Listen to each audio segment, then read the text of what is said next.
नमस्कार साथियों, मैं हूं स्मिता शर्मा और आज का वीडियो एनसीईआरटी की 12th क्लास के लिए है। और आज हम पढ़ रहे हैं मानव भूगोल के मूल सिद्धांत की 3rd यूनिट से 6th चैप्टर द्वितीय क्रिया कलाप। तो चलिए हम अपना चैप्टर शुरू करते हैं। सबसे पहले हम समझेंगे कि वित्तीय गतिविधियों द्वारा प्राकृतिक संसाधनों का मूल्य बढ़ाया जाता है। हम ऐसे कह सकते हैं कि जो भी वस्तुएं हमें प्राकृतिक रूप से, जो भी संसाधन हमें प्राकृतिक रूप से सीधे प्राप्त होते हैं, उनका रूप बदलकर हम उन्हें मूल्यवान बना देते हैं, वही द्वितीय क्रियाकलाप कहलाते हैं।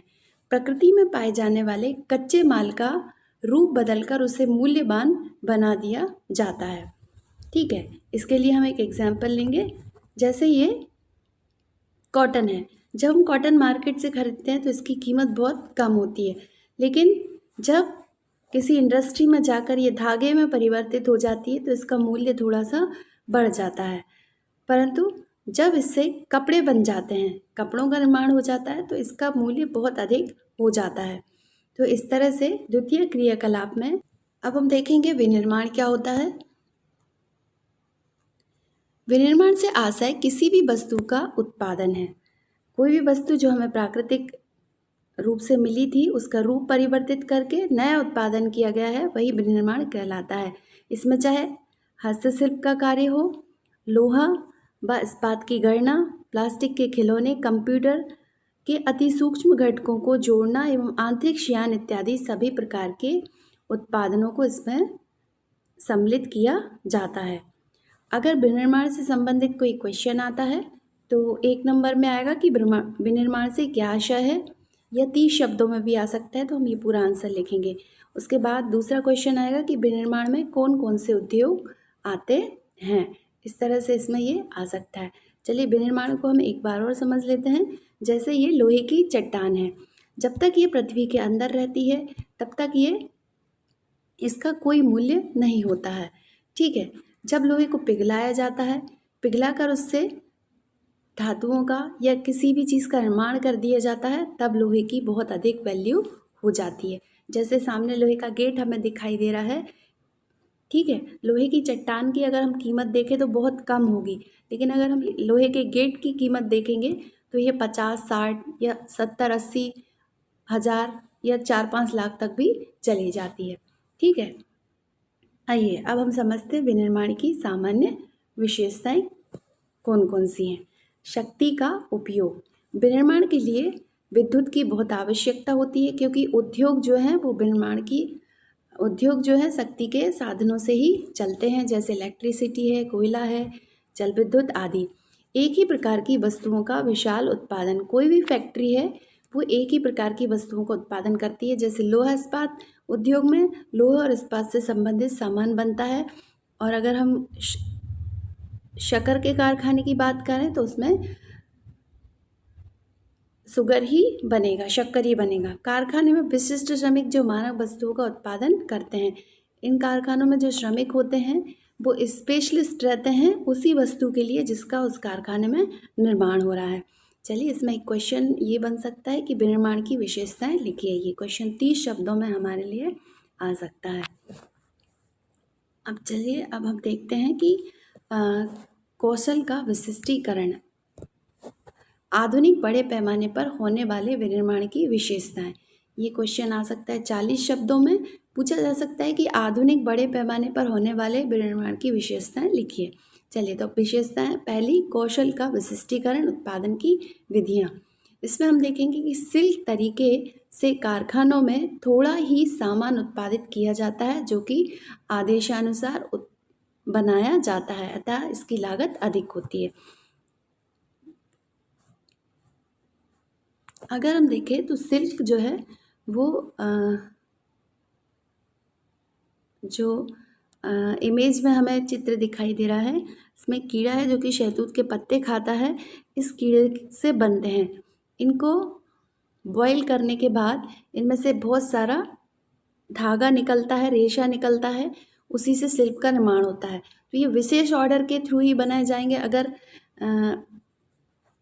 अननेसेसरी इसका निर्माण किया जाएगा सिल्क के कपड़े का, तो यह बेकार चला जाएगा, इसमें बहुत मेहनत लगती है।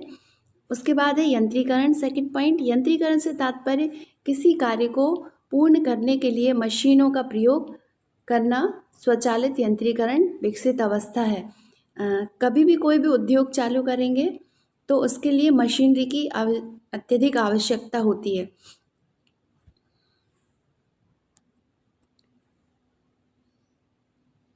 जैसे हम एग्जाम्पल ले सकते हैं कि जो हम रेशम के कीड़े से रेशम का निर्माण कर रहे हैं, तो रेशम का धागा निकालने के लिए फिर हमें मशीन की आवश्यकता होती है, जैसा कि आप इमेज में देख सकते हैं। अब हम देखेंगे कि इससे संबंधित कोई क्वेश्चन आएगा, तो ये क्वेश्चन आएगा कि यंत्रीकरण किसे कहते हैं। ये आपका 30 शब्दों का क्वेश्चन हो सकता है। चलिए अब आगे चलते हैं हम। प्रौद्योगिकी नवाचार। प्रौद्योगिकी नवाचार एवं विकासमान युक्तियों के द्वारा निर्माण की गुणवत्ता को नियंत्रित करने के अवसरों का निस्तारण एवं अदक्षता को समाप्त करने के विरुद्ध संघर्ष करने का महत्वपूर्ण पहलू है। इससे तात्पर्य है कि जैसे नदी है, अगर आप नदी में किसी तरह का कचरा बहा रहे हैं उद्योगों से, तो पहले उसको प्रौद्योगिकी के द्वारा सही किया जाना चाहिए। कि ये जैसे पानी आ रहा है और पानी में ये बहुत सारे ये आपको बैक्टीरिया दिखाई दे रहा है, ठीक है। ये जब आप इस पानी को नदी में मिलाएंगे तो नदी में मिलाने से पहले इसको शुद्ध और साफ करके नदी में मिलाया जाएगा। यही होता है प्रौद्योगिकी नवाचार। तो एक क्वेश्चन आपसे पूछा जा सकता है कि प्रौद्योगिकी नवाचार किसे कहते हैं। ये 30 शब्दों में आ सकता है, ठीक है। अब नेक्स्ट क्वेश्चन है, उद्योग की स्थिति को प्रभावित करने वाले कारक बताइए। सबसे पहला है बाजार की अभिगम्यता। उद्योग की स्थापना में सबसे पहले प्रमुख कारण उसके द्वारा उत्पादित माल के लिए बाजार का होना है। बाजार से तात्पर्य है कि तैयार वस्तुओं की मांग, ठीक है, एवं वहाँ निवासियों की खरीदने की क्षमता से निर्भर करता है, ठीक है। ये बिल्कुल सही बात है कि जब तक बाजार में डिमांड नहीं होगी किसी वस्तु की, तब तक उसकी पूर्ति करने का कोई मतलब नहीं है, क्योंकि वह जो उत्पादन है वो फालतू का जाएगा, क्योंकि वो वस्तु बिकेगी ही नहीं। जैसे हम देख सकते हैं कि कपड़ों का व्यापार बहुत ज़्यादा होता है किसी भी क्षेत्र में, चाहे यूरोप हो, चाहे उत्तरी अमेरिका हो, जापान हो, ऑस्ट्रेलिया हो, या कोई भी दुनिया का। तो जिस तरह का फैशन उस टाइम चल रहा है उस हिसाब से बाजार होना चाहिए। यूरोप, उत्तरी अमेरिका, जापान, ऑस्ट्रेलिया एक ऐसे क्षेत्र हैं जहाँ की बृहद वैश्विक बाजार है। चलिए अब हम पढ़ेंगे कच्चे माल की प्राप्ति तक अभिगम्यता। किसी भी उद्योग को वहीं स्थापित किया जाता है जहाँ की कच्चा माल सस्ता और सरलता से परिवहन के द्वारा हमें आसानी से मिल सके। ऐसे पदार्थ जिनमें वजन घटने वाले पदार्थों पर आधारित उद्योग कच्चे माल के शोध स्थल के समीप स्थित होते हैं, जैसे चीनी, सीमेंट उद्योग। साथ ही खराब होने वाले वस्तुओं के कच्चे माल के आसपास ही स्थापित होते हैं। जो वस्तुएं जल्दी खराब हो जाती है, सड़ जाती है, उनका उद्योग कच्चे माल के आसपास ही होता है। जैसे हम एग्जाम्पल लें गन्ने का उद्योग। देखिए, गन्ने की जो फैक्ट्री है वो गन्ने की फसल के आसपास ही लगाई जाती है, क्योंकि गन्ना जो है वो जल्दी सड़ जाता है, उसको दूर तक लाने ले जाने में ही नुकसान हो जाएगा। इस वजह से गन्ना पाया जाता है, उसी के आसपास फैक्ट्री लगाई जाती है। चलिए अब है श्रम आपूर्ति तक अभिगम्यता। उद्योग की अवस्थिति की श्रम एक प्रमुख कारक है। बढ़ते यंत्रीकरण, स्वचालन एवं औद्योगिक प्रक्रिया के लचीले उद्योगों ने श्रमिकों पर निर्भरता को कम जरूर किया है, फिर भी कुछ उद्योगों में श्रमिकों की कुशल आवश्यकता होती है। शक्ति के साधनों तक अभिगम्यता। वे उद्योग जिनमें अधिक शक्ति की आवश्यकता होती है वे ऊर्जा के स्रोत के समीप लगाए जाते हैं, जैसे एल्यूमिनियम उद्योग। आजकल नए नए शक्ति का उत्पादन किया जा रहा है, जैसे कि जल विद्युत, साथ में ही सौर ऊर्जा। इन शक्ति के साधनों की सहायता से और इनके आसपासी उद्योगों को लगाया जाता है? क्वेश्चन आ सकता है 1 नंबर में कि शक्ति के साधनों के समीप लगाए जाने वाले उद्योग कौन से हैं? तो इसमें आप 1 नंबर में आंसर दे सकते हैं कि एल्यूमिनियम उद्योग शक्ति के साधनों के आसपास लगाए जाते हैं। परिवहन संचार की सुविधाओं तक अभिगम्यता, कच्चे माल को कारखाने तक लाने के लिए और परिष्कृत माल की सामग्री को बाजार तक पहुंचाने के लिए तीव्र और सक्षम परिवहन सुविधाएं औद्योगिक विकास के लिए अत्यधिक आवश्यक हैं। देखिए, परिवहन एवं संचार के साधनों के बगैर हम किसी उद्योग की कल्पना भी नहीं कर सकते हैं। चाहे आप आयात निर्यात करें तो आपको शिप की आवश्यकता होगी, ठीक है। वहीं पर ट्रकों की बहुत अत्यधिक आवश्यकता होती है, ट्रेन की भी। कई ऐसे उद्योग हैं जो एरोप्लेन के द्वारा भी जिनका आयात निर्यात किया जाता है। सरकारी नीति, संतुलित आर्थिक विकास हेतु सरकार प्रादेशिक नीति अपनाती है जिसके अंतर्गत विशिष्ट उद्योगों की स्थापना की जाती है। जब तक सरकार आपको परमिशन नहीं देगी तब तक उद्योग की स्थापना नहीं की जा सकती है। चलिए अब हम पढ़ते हैं स्वच्छंद उद्योग की विशेषताएं। यह उद्योग व्यापक विविधता वाले स्थानों में स्थित किया जाता है। यह किसी विशिष्ट कच्चे माल जिसके भार में कमी हो अथवा नहीं पर निर्भर नहीं रहते हैं। यह किसी विशिष्ट कच्चे माल पर निर्भर नहीं होते हैं। इनका उत्पादन कम मात्रा में होता है एवं श्रमिकों की भी कम आवश्यकता होती है। सामान्यतः इन उद्योगों से किसी भी तरह का प्रदूषण नहीं होता है, ठीक है। यह उद्योग सामान्यतः प्रदूषण नहीं फैलाते हैं। ये थी स्वच्छंद उद्योग की विशेषताएं। और स्वच्छंद उद्योग पर एक टिप्पणी का क्वेश्चन भी हमारी बुक में पूछा गया है, ठीक है। चलिए अब हम पढ़ते हैं विनिर्माण उद्योग का वर्गीकरण। विनिर्माण के आधार पर हम देखें तो उद्योग का वर्गीकरण कुछ इस प्रकार है। सबसे पहले आते हैं आकार के आधार पर, ठीक है, आकार के आधार पर उद्योग, और दूसरे हैं कच्चे माल के आधार पर उद्योग, और तीसरे हैं उत्पाद के आधार पर उद्योग, और चौथे हैं स्वामित्व के आधार पर उद्योग, ठीक है। ये तो इनका नाम है। अब हम इनको डिटेल में पढ़ लेते हैं, ठीक है। चलिए सबसे पहले आते हैं आकार के आधार पर उद्योग का वर्गीकरण, ठीक है। आकार के आधार पर उद्योग 3 प्रकार के होते हैं। पहले हैं घरेलू अथवा कुटीर उद्योग, दूसरे हैं लघु अथवा छोटे पैमाने के उद्योग, तीसरे हैं बृहद अथवा बड़े पैमाने के उद्योग, ठीक है। चलिए सबसे पहले हम समझेंगे लघु उद्योग। यह निर्माण की सबसे छोटी इकाई होती है। निर्माण की 3 इकाइयां हैं, इनमें से सबसे छोटी इकाई कौन सी है? कुटीर उद्योग। ये क्वेश्चन भी आ सकता है ऑब्जेक्टिव टाइप क्वेश्चन में कि निर्माण की सबसे छोटी इकाई कौन सी है, तो हमें आंसर देना है कुटीर उद्योग। यह निर्माण की मध्यम इकाई है। लघु उद्योग जो है वो निर्माण की मध्यम इकाई है, और बृहद उद्योग जो है वो निर्माण की सबसे बड़ी इकाई है, ठीक है। अब हम पढ़ेंगे इसमें शिल्पकार स्थानीय कच्चे माल का उपयोग करते हैं। कुटीर उद्योग में शिल्पकार स्थानीय कच्चे माल का उपयोग करते हैं, यानी कि जैसे चटाई बनाना है या फिर झाड़ू बनाना है, यह जो कच्चा माल है वो आसपास से ही प्राप्त करते हैं। लघु उद्योग में स्थानीय कच्चे माल को दूरस्थ क्षेत्रों से मंगाया जाता है।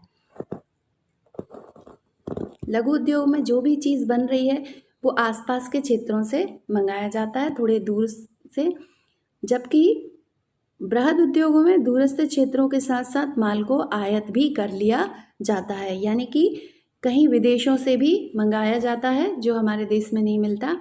उसके बाद हम देखते हैं कि लघु कुटीर उद्योग जो है वो परिवार के सदस्य मिलकर करते हैं। दूसरी तरफ लघु उद्योग अर्धकुशल श्रमिकों व शक्ति के साधनों से चलने वाले यंत्रों की सहायता से किया जाता है। इसमें मशीनरी का उपयोग भी किया जाता है, साथ में श्रमिकों की भी आवश्यकता होती है।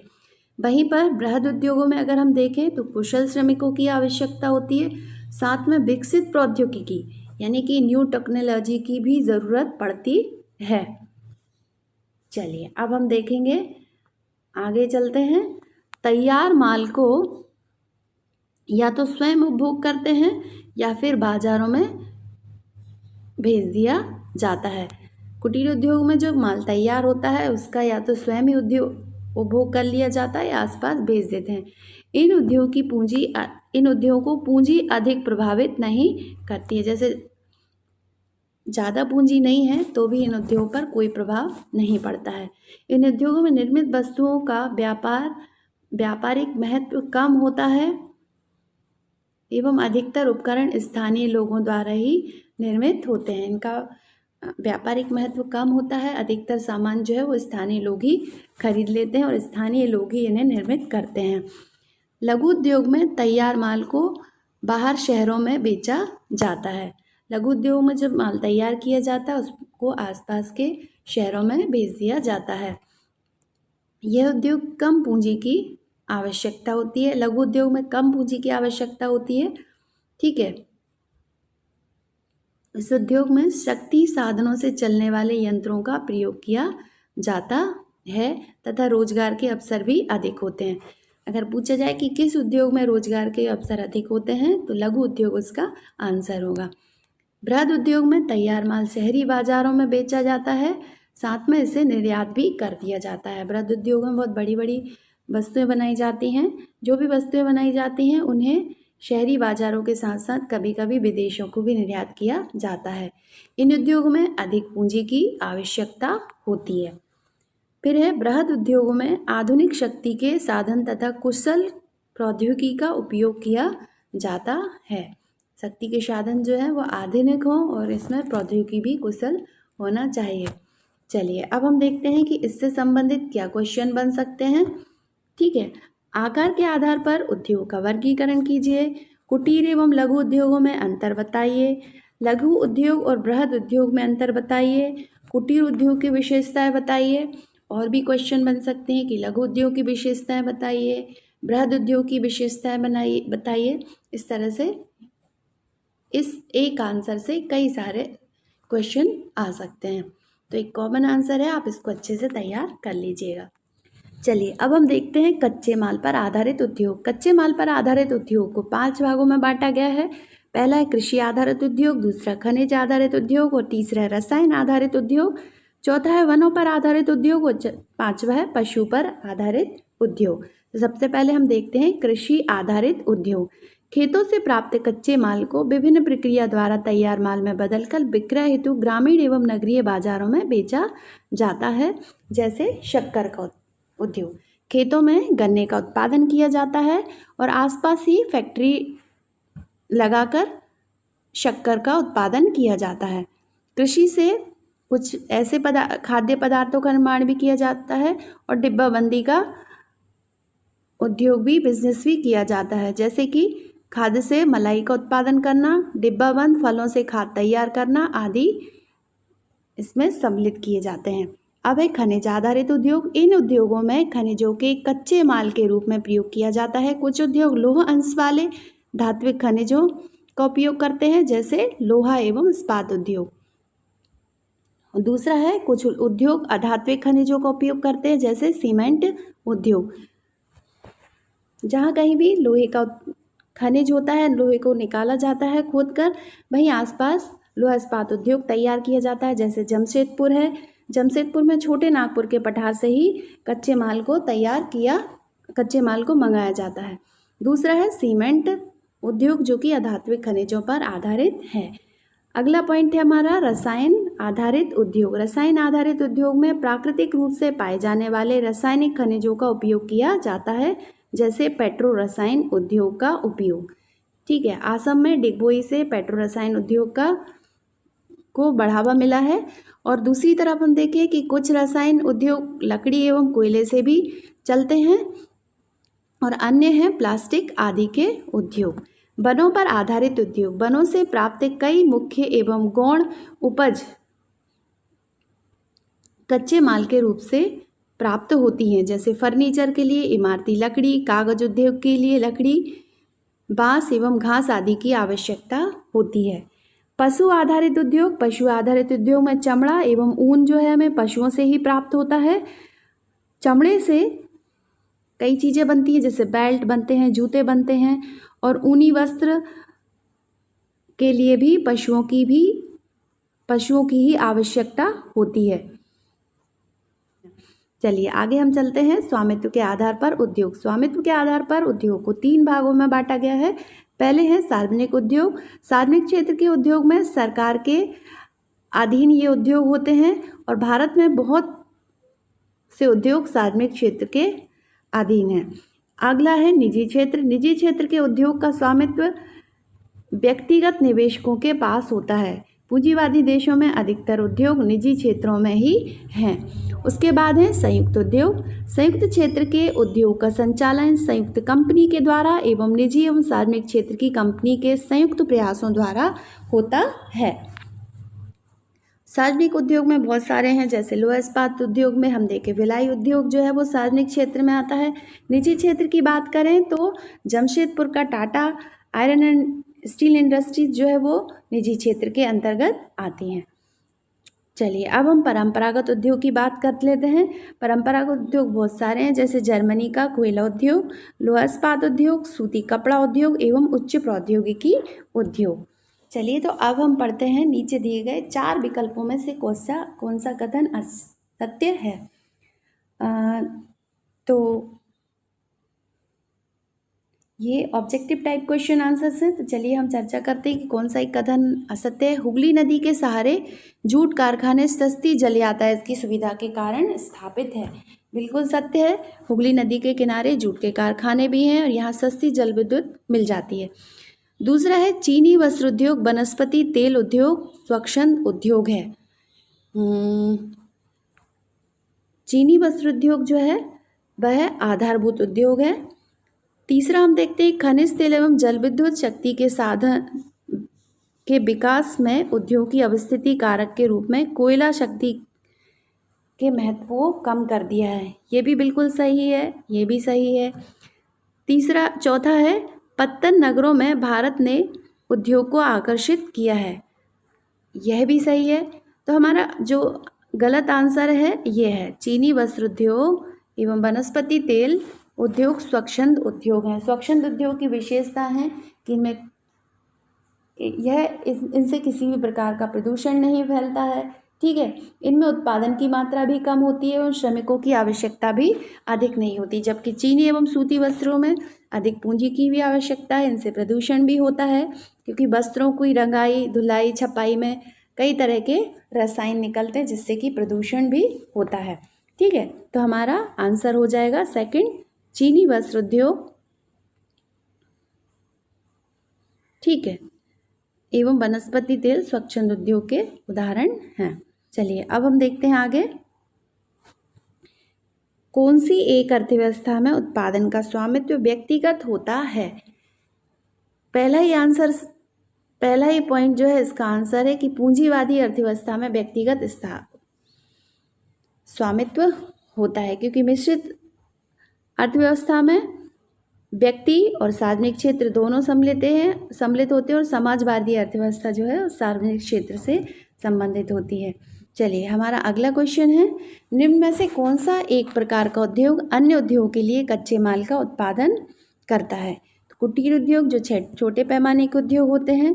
दूसरा है छोटे पैमाने के उद्योग लघु उद्योग, ये भी किसी अन्य उद्योग के लिए कच्चे माल के तैयार नहीं करते, बट आधारभूत उद्योग जो है ये सारे उद्योग का आधार होता है और ये अन्य उद्योगों के लिए भी कच्चे माल का उत्पादन करते हैं। स्वच्छंद उद्योग भी इसका आंसर नहीं है, तो इसका आंसर हो जाएगा आधारभूत उद्योग। अगला क्वेश्चन है निम्न में से एक जोड़ी सही मेल खाती है, बताइए। स्वचालित वाहन लॉस एंजल्स, ये भी गलत है। पोत निर्माण उद्योग लुसाका, ये भी गलत है। वायुयान उद्योग या वायुयान निर्माण उद्योग फ्लोरेंस, ये भी गलत है। लोहा इस्पात उद्योग पिट्सबर्ग, ये बिल्कुल सही है, तो हमारा आंसर हो जाएगा लोहा इस्पात उद्योग। चलिए अब हम देखेंगे कि प्राथमिक एवं द्वितीयक गतिविधियों में क्या अंतर है। ये क्वेश्चन आ सकता है, बहुत इंपॉर्टेंट है, इसलिए ध्यान से समझिएगा। इनमें वे क्रियाकलाप आते हैं जो सीधे पर्यावरण से जुड़े होते हैं, जैसे कृषि जो है वो सीधे पर्यावरण से जुड़ी होती है, जबकि द्वितीय क्रियाकलापों में वे उत्पाद के गुणों को रूप में परिवर्तित करके उन्हें अधिक उपयोगी व मूल्यवान बनाया जाता है। ठीक है। द्वितीय क्रियाकलापों में प्राथमिक उत्पादों के गुणों में रूप परिवर्तन करके उन्हें अधिक मूल्यवान बनाया जाता है। जैसे प्राथमिक क्रियाकलाप में खेती की जाती है, लेकिन द्वितीय क्रियाकलाप में खेती से प्राप्त गेहूं को पैक बनकर उनकी कीमत बढ़ाकर मार्केट में बेचा जाता है। प्राथमिक क्रियाकलाप में प्रकृति से प्राप्त पदार्थों का उपभोग बिना किसी बदलाव के द्वारा किया जाता है, जबकि द्वितीय क्रियाकलाप में यंत्रों व मशीनों का प्रयोग करके उत्पादों को परिवर्तित करके उपभोक्ताओं के उपभोग के लिए भेजा जाता है। वहीं पर हम देखें कि प्राथमिक मतलब तीसरा पॉइंट है, इसमें आखेट, भोजन, पशु चारण, मछली पकड़ना आदि, खनन आदि कार्यों को सम्मिलित किया जाता है, जबकि द्वितीय गतिविधियों में छोटे व घरेलू उद्योग से लेकर बड़े बड़े कारखाने औद्योगिक इकाइयाँ स्थापित की गई हैं। ठीक है। अर्थात द्वितीय क्रियाकलापों में जो प्राथमिक क्रियाकलापों से प्राप्त कोई भी चीज़ है उनको तैयार करने के लिए, उनका रूप परिवर्तित करने के लिए बड़े बड़े कारखाने व औद्योगिक इकाइयाँ स्थापित की गई हैं। फिर है प्राथमिक गतिविधियों के अधिकतर निवासी आदिम सामाजिक जीवन जी रहे हैं, जबकि द्वितीय गतिविधियों के निवासी उच्च जनसंख्या वाले विकसित अथवा विकासशील क्षेत्र होते हैं। तो ये था हमारा आज का चैप्टर। तो आशा करते हैं आपको अच्छे से समझ में आया होगा और इसके सारे क्वेश्चन आंसर भी आप अपनी नोटबुक में लिख लीजिएगा। ठीक है। तो धन्यवाद।